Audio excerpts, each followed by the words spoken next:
Brought to you by Penguin.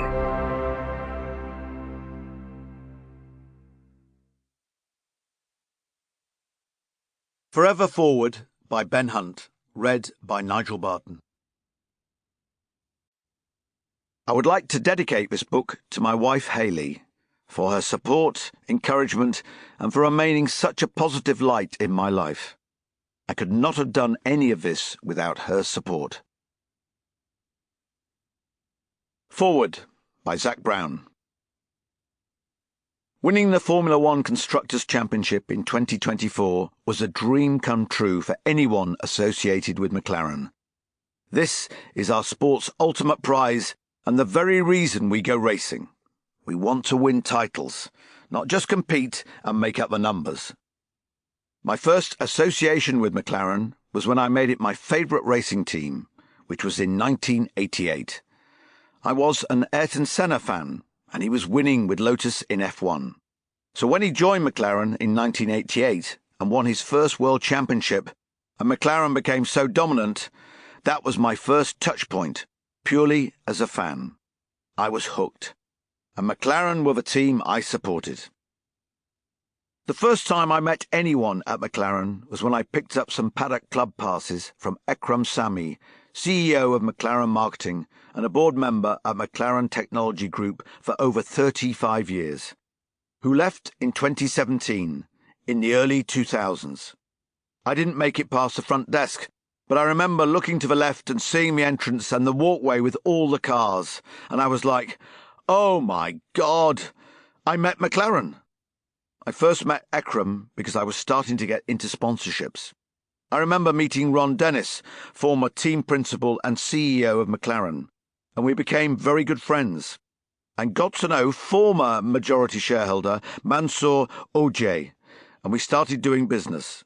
So that's where my professional association with the team started, in sponsorship, before I joined as Executive Director of McLaren Technology Group in November 2016. And then became CEO of McLaren Racing in April 2018. I take a tremendous amount of influence from our team's founder, Bruce McLaren.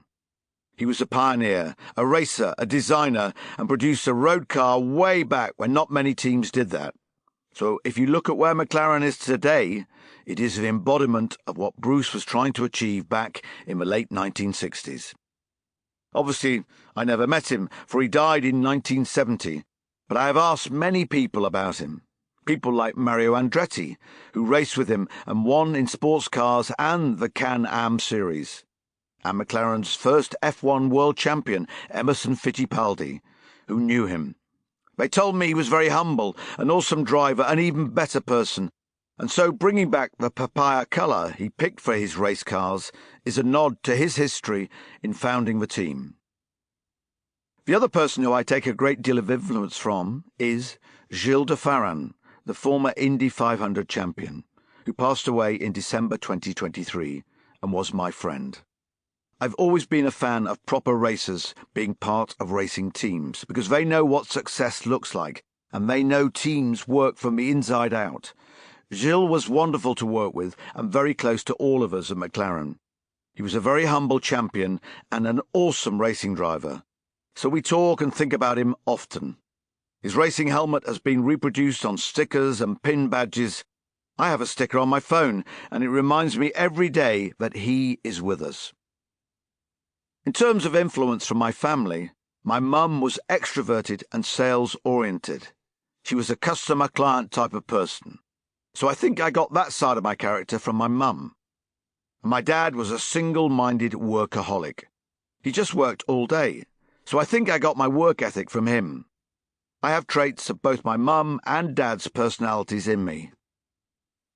The 2024 season was an obvious high point for McLaren by winning the F1 Constructors' Championship. But, for me, the undoubted highlight of my spell in the team has been seeing the turnaround in the team's results and culture. The speed at which we have achieved that success is unbelievable. In F1, it is unheard of. I firmly believe that it is a consequence of the power of the people in the team. Yes, we have the technology and the investments. Sample complete. Ready to continue?